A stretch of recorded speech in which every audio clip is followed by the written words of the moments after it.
مرحبا أهلا النوادي.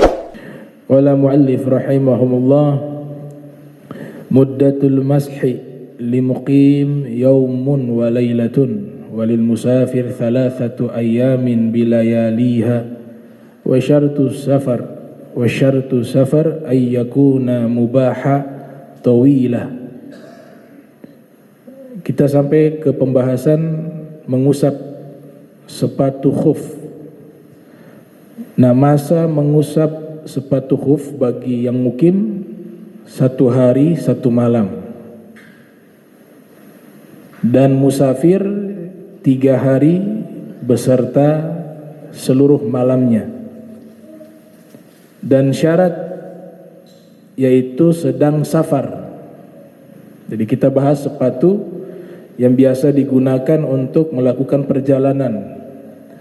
Di zaman dahulu itu ada sepatu namanya sepatu khuf. Tidak perlu lagi dibuka, kita wudu, kita usap sepatu kita sah. Dengan syarat safar.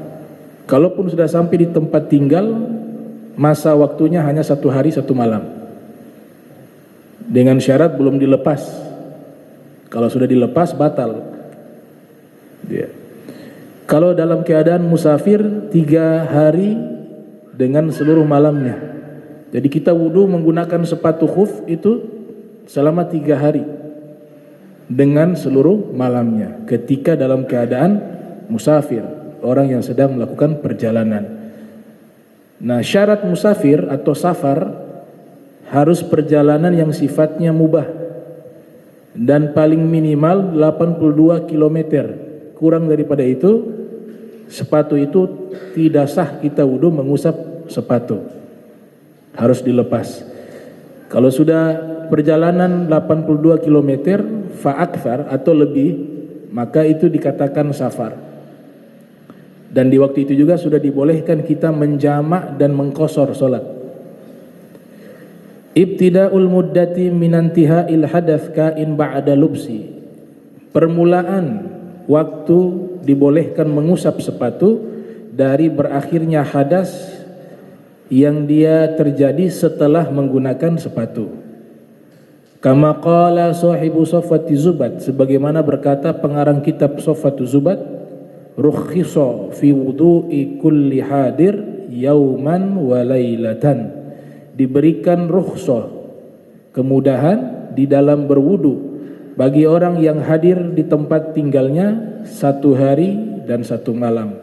Walil musafir, bagi musafir fi safaril qasri, di dalam perjalanan qasarnya, ila 3, sampai 3 hari beserta ma'alayaliha, beserta seluruh malamnya, minal ihdath. Syurutu jawazil mashi sittatun.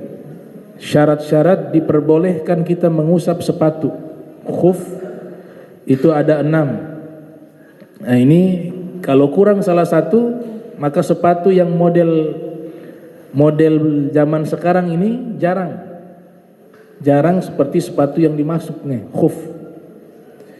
Syarat pertama, lubsu khuffain ala taharatin kamilatin. Yang pertama, menggunakan 2 sepatu khuf dalam keadaan suci yang sempurna. Kakinya bersih, tidak ada najis di kakinya.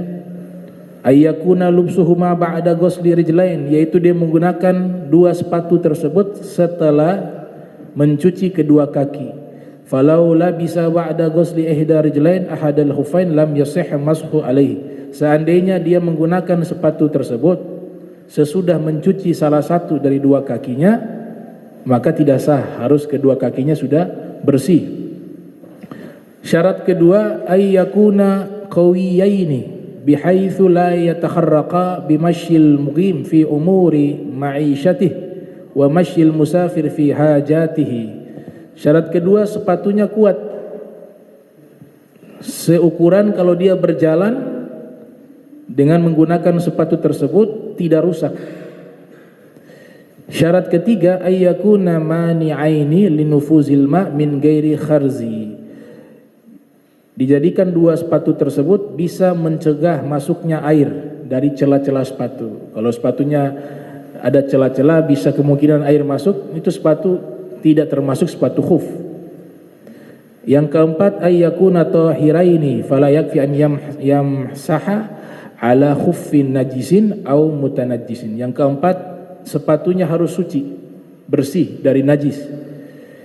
Tidak cukup mengusap sepatu yang ada najis atau terkena najis.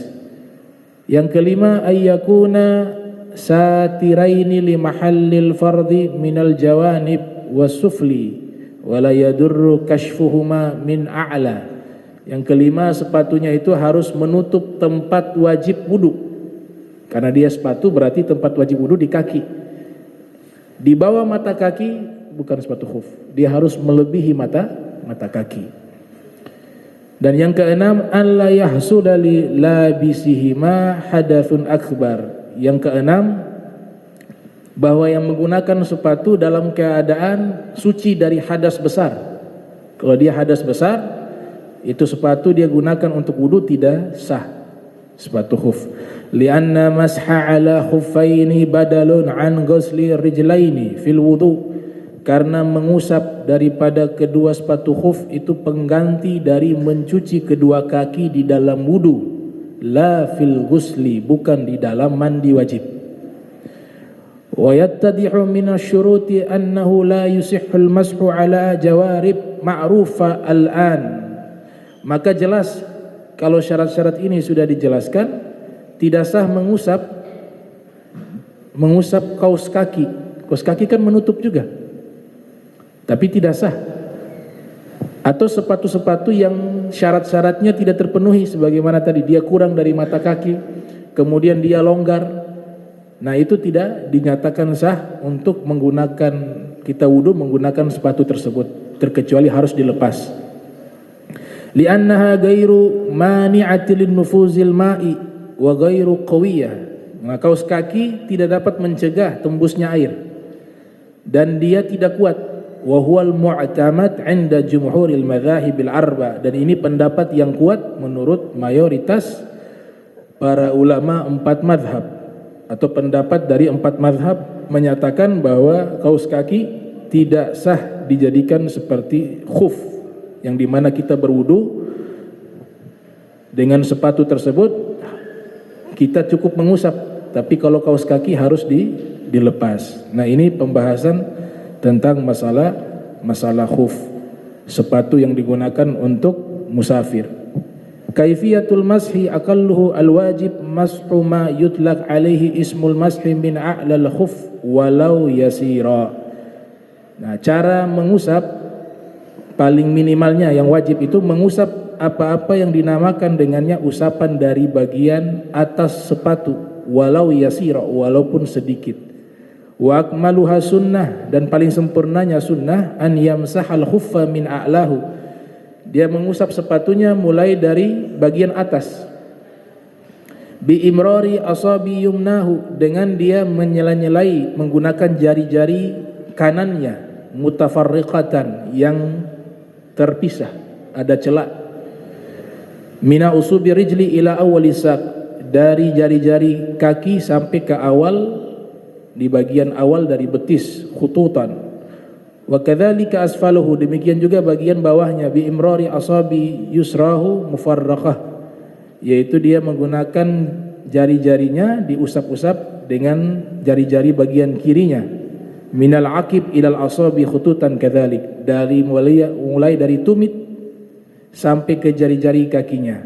Wa yashmulu jawanib wa yakunu masuli a'la wa li asfal fi waqti wahid, maka mencakup bagian pinggiran-pinggirannya juga, dijadikan usapan itu bagian atas dan bagian bawah, fi waqtin wahidin, di waktu yang satu. Nah ini pembahasan sekilas tentang menggunakan sepatu khuffain, yaitu sepatu yang biasa digunakan untuk safar.